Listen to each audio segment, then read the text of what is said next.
Students, welcome to आयुरेज। तो आज discuss करते हैं मज्जा धातु के क्षयों के लक्षण के बारे में। So let's get started. सबसे पहले आचार्य चरक का श्लोक देखेंगे। शीर्यन्त इव चा अस्थिनि दुर्बलानि लघुनि च प्रततम वात रोगिणी क्षीणे मज्जनि देहिनाम। सो यहाँ पे आचार्य चरक ने जो सबसे पहला पॉइंट बताया है वो है शीर्यन्ते इव चा अस्थिनि। मतलब यहाँ पे उनका ये कहना है कि जो अस्थियां है वो बहुत कमजोर हो जाती है और वो टूटने लग जाती है जब मज्जा धातु का क्षय हो जाता है। दुर्बलानी लघुनीचा मतलब ही काफी लाइट वेट हो जाती है और कमजोर हो जाती है मज्जा धातु के क्षय के कारण, और उसमें वात रोग ये उत्पन्न होते हैं। आइए इन सारे लक्षण को डिटेल में देखते हैं। सबसे पहले हड्डियां ये कमजोर एवं खोखली होने लगती है। आप ये इमेजिन कीजिए कि हड्डियों के अंदर जो कैविटी प्रेजेंट होती है उसके अंदर मज्जा धातु ये स्थित रहता है। ये हमने प्रीवियस लेक्चर में देख लिया था। तो जब उन कैविटीज के अंदर का मज्जा धातु ये कम हो जाएगा तो जाहिर सी बात है कि जो हड्डियां है वो काफी खोखली हो जाएगी और उसी के साथ साथ कमजोर हो जाएगी। बिकॉज हड्डियों को पोषण जहां से मिल रहा है, हड्डियों को पोषण देने का काम जो कर रहा है वो मज्जा धातु कर रहा है। और जब हड्डियों को पोषण नहीं मिलेगा तो जाहिर सी बात है कि हड्डियां ये कमजोर हो जाएगी। इसे हम मॉडर्न साइंस में समझेंगे लॉस ऑफ कंपैक्टनेस से, कि बोन मैरो के कम हो जाने से बोन्स में क्या हो जाता है, कंपैक्टनेस कम हो जाता है, पोरोसिटी बढ़ जाती है और उसी के साथ साथ जो स्ट्रक्चरल इंटीग्रिटी होती है वो भी कम हो जाती है। जो बोन मैरो होता है वो बोन को होल्ड करके रखता है, वो बोन्स को एक स्ट्रक्चरल इंटीग्रिटी देता है। और जब बोन मैरो कम हो जाएगा तो उन बोन का क्या हो जाएगा, कंपैक्टनेस कम हो जाएगा, उसी के साथ साथ पोरोसिटी जो है वो बढ़ जाएगी और स्ट्रक्चरल इंटीग्रिटी ये कम हो जाएगी। नेक्स्ट लक्षण जो हमने देखा वो है उनमें टूटने या चूर्ण होने जैसा अनुभव होता है। मतलब क्या कि बोन्स टूटने लग जाती है, नॉट एग्जैक्टली वो टूटने लग जाती है, बट इसे हम समझेंगे कि वो ब्रिटल होने लग जाती है और चूर्ण होने जैसा, मतलब वो टूट रही है, धीरे धीरे टूट रही है, चूर्ण हो रही है, ऐसा अनुभव पेशेंट को होने लगता है। इससे हम ये समझेंगे कि बोन डेंसिटी जो होती है वो डिक्रीज हो रही है because of the absence of bone marrow. And bones क्या हो जाती है, वो फ्रजाइल हो जाती है, काफी नाजुक हो जाती है और ब्रिटल हो जाती है, जिससे कि चूर्ण होने जैसा अनुभव पेशेंट को होता है। और इस कंडीशन में क्या होता है, फ्रैक्चर की जो रिस्क है वो काफी बढ़ जाती है। बिकॉज मज्जा धातु कम हो रहा है, इसीलिए बोन में ब्रिटलनेस आ जा रही है, फ्रजाइल हो जा रही है बोन, और फ्रैक्चर हो जाने का रिस्क ये बढ़ जाता है।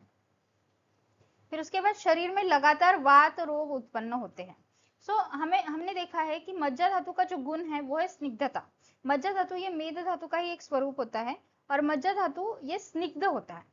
तो जब मज्जा धातु कम हो जाएगा तो जाहिर सी बात है कि स्निग्धता भी शरीर में कम हो जाएगी और बोन्स में कम हो जाएगी, और वो स्निग्धता कम होने के कारण वात दोष बढ़ जाएगा और वात रोग की उत्पत्ति होने लगती है। इससे हम समझेंगे डिजेनरेटिव मस्क्यूलोस्केलेटल डिसऑर्डर्स से। डिजेनरेटिव मस्क्यूलोस्केलेटल डिसऑर्डर्स जो है उसे हम वात रोग में लेते हैं। क्रोनिक जॉइंट पेन जो होता है वो भी इसी के कारण होता है कि बोन मैरो कम हो रहा है, मतलब स्निग्धता कम हो रही है, तो जॉइंट में फ्रिक्शन ज्यादा हो रहा है, जॉइंट मूवमेंट ज्यादा हो रही है, जिसके कारण से क्रोनिक जॉइंट पेन ये देखने को मिलता है। उसके बाद न्यूरोपैथिक सिम्टम्स भी देखने को मिलते हैं। यहाँ पे नर्व कंप्रेशंस की बातें हो रही है, नर्व पेन की बात हो रही है। मज्जा धातु के कम हो जाने से, बोन मैरो के कम हो जाने से नर्व्स पे भी असर पड़ता है और न्यूरोपैथिक सिम्टम्स भी हमें देखने को मिलते हैं। यह दर्शाता है कि मज्जा धातु क्या है, अस्थियों का पोषण करता है, स्निग्धता देता है और मजबूती प्रदान करता है। इससे हमें यह समझ में आता है कि मज्जा धातु ये बोन्स के लिए कितना इंपॉर्टेंट है। मज्जा धातु से ही बोन्स को क्या होता है, न्यूट्रिशन मिल रहा है, उसको स्निग्धता मिल रही है और उसी के साथ साथ एक स्ट्रेंथ भी मज्जा धातु के ही कारण बोन्स को मिलती है। मूविंग ऑन, नेक्स्ट हम देखेंगे आचार्य सुश्रुत का श्लोक। आचार्य सुश्रुत ने भी आचार्य चरक जैसे ही लक्षण बताया है, बस कुछ एक लक्षण उन्होंने अलग बताया है, वो है अल्प शुक्रता। जो लक्षण अलग बताया वो है अल्प शुक्रता। आइए देखते हैं आचार्य सुश्रुत के लक्षण। जब मज्जा धातु कम हो जाता है तब शुक्र धातु की भी कमी होने लगती है। मज्जा धातु के कम हो जाने से शुक्र धातु पे एग्जैक्टली क्या इफेक्ट पड़ेगा, तो सबसे पहला पॉइंट तो आप ये ध्यान रखिए कि मज्जा धातु का शुक्र धातु से डायरेक्ट कोरिलेशन हमारे आयुर्वेद में दिया गया है, क्योंकि मज्जा धातु से ही शुक्र धातु की निर्मित होती है। तो सबसे पहला पॉइंट तो ये हो जाएगा। बट एक और चीज अगर हम इसे डीपली देखें, तो जो मज्जा धातु है या फिर जो बोन मैरो है, बोन मैरो का मेन फंक्शन ये भी है कि वो बॉडी के डिफरेंट सब्सटेंसेस को, बॉडी के डिफरेंट पदार्थों को न्यूट्रिशन देने का भी वो काम कर रहा है। तो जब बोन मैरो डिक्लाइन हो जाता है, मज्जा धातु का क्षय हो जाता है, उससे पूरे बॉडी में जनरल न्यूट्रिशनल और मेटाबॉलिक वीकनेस आ जाती है। बिकॉज जो मज्जा धातु है, जो बोन मैरो है, वो मेटाबॉलिक एक्टिविटीज में भी हेल्प करता है, न्यूट्रिशन देने में भी हेल्प करता है। और जब मज्जा धातु का क्षय हो जाता है तो यही न्यूट्रिशनल और मेटाबॉलिक वीकनेस आ जाती है, जिस कारण से जो रिप्रोडक्टिव टिश्यू है, जिसे हम आयुर्वेद में शुक्र धातु बोलते हैं, वो रिप्रोडक्टिव टिश्यू भी वीक हो जाता है या फिर उसमें भी न्यूट्रिशन कम आता है। बिकॉज जो स्पेसिफिकली रिप्रोडक्टिव टिश्यू होता है वो हाईली एनर्जी डिपेंडेंट होता है, उसे पोषण की बहुत ज्यादा जरूरत होती है, और जब उसे पोषण नहीं मिलता है तो वो ऑटोमेटिकली वीक पड़ जाता है। इसलिए कहा गया है कि शुक्र धातु की भी यहाँ पे कमी हो जाती है। ये हो गया पहला रीजन। दूसरा रीजन ये है कि हार्मोनल डिस्टर्बेंस। इसे कैसे समझेंगे? आप ये ध्यान रखिए कि जो बोन मैरो है या फिर जो मज्जा धातु है और बोन मैरो का एंडोक्राइन हेल्थ से काफी क्लोज रिलेशन है। मतलब बोन मैरो और एंडोक्राइन जो ये है हॉर्मोन्स होते हैं, वो मेटाबॉलिकली इंटरकनेक्टेड होते हैं। तो जब बोन मैरो की हेल्थ डिटोरिएट हो जाती है, मतलब बोन मैरो में क्षय आ जाता है, तब हार्मोनल इम्बैलेंस आ जाता है। जो रिप्रोडक्टिव हार्मोन है वो भी कम हो जाते हैं। बोन मैरो का क्षय हो जाने से हार्मोनल डिस्टर्बेंस हो गया और रिप्रोडक्टिव हार्मोन्स जो है वो भी कम हो जाते हैं। फॉर एग्जांपल टेस्टोस्टेरोन जो हार्मोन होता है वो कम हो जाने के कारण स्पर्मेटोजेनेसिस ये रिड्यूस हो जाता है, सेक्सुअल स्ट्रेंथ कम हो जाती है और वीकनेस आ जाती है। इन हार्मोनल डिस्टर्बेंस के कारण भी हम शुक्र धातु की कमी होना इसे समझ सकते हैं। यहाँ पे दो मेन रीजन जो हमने देखे वो है, एक तो न्यूट्रिशनल डेफिशिएंसी के कारण शुक्र धातु की कमी दिखती है, और सेकंड चीज जो हार्मोनल डिस्टर्बेंस हो रहा है मज्जा धातु के क्षय होने के कारण, उसके कारण भी शुक्र धातु की कमी ये शरीर में होती है। उसके बाद जो लक्षण बताए हैं वो सेम जो आचार्य चरक ने बताए थे वही लक्षण है। जैसे जोड़ों में तीव्र दर्द होना, हड्डियों में सुई चुभने जैसा दर्द अनुभव होना, और हड्डियां खोखली एवं कमजोर हो जाती है। ये सेम लक्षण हम लोगों ने आचार्य चरक के भी श्लोक में देखे थे, वही आचार्य सुश्रुत ने बताए हैं। मूविंग ऑन, नेक्स्ट हम आचार्य वाग्भट का देखेंगे। अष्टम हृदय में जो श्लोक आया है, अस्थना मज्जानी सौशीर्यम ब्रह्मस्तिमीर दर्शनम। यहाँ पे आचार्य चरक ने आचार्य वाग्भट ने सेम लक्षण बताया है, बट कुछ लक्षण है जो डिफरेंट बताया है। तो सबसे पहले जो सेम है वो है हड्डियां खोखली एवं कमजोर हो जाती है, ये तो हमने देखा। जो डिफरेंट है वो लक्षण ये है कि व्यक्ति को चक्कर आने लगता है, व्यक्ति को जो है वो चक्कर आने लगता है।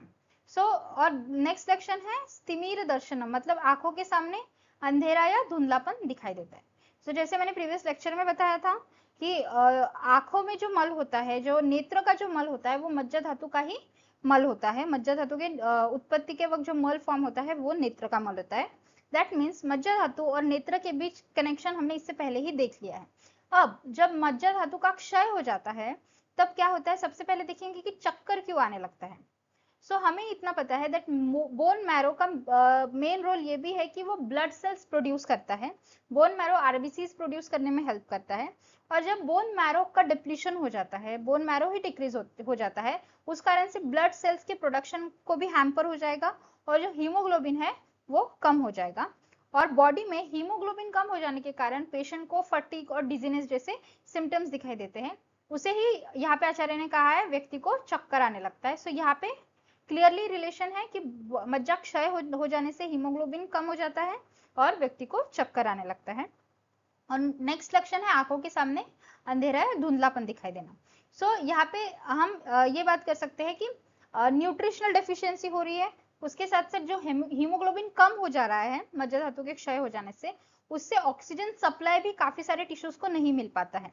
पुअर ऑक्सीजन सप्लाई के कारण और सिस्टमिक वीकनेस के कारण जो आंखों के पास धुंधलापन दिखाई देता है, या फिर जिसे हम समझेंगे विजुअल डिस्टर्बेंसेस आ जाते हैं, लाइटेडनेस आ जाता है और पेशेंट को सिनकोप जैसे लक्षण दिखाई देते हैं, जिससे ही हम चक्कर आना या फिर आंखों के सामने अंधेरा आना इसे समझ सकते हैं।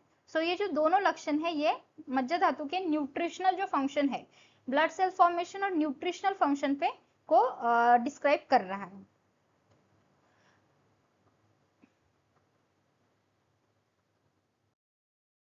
So that's all for today's lecture. I'll see you soon in the next lecture with a new topic.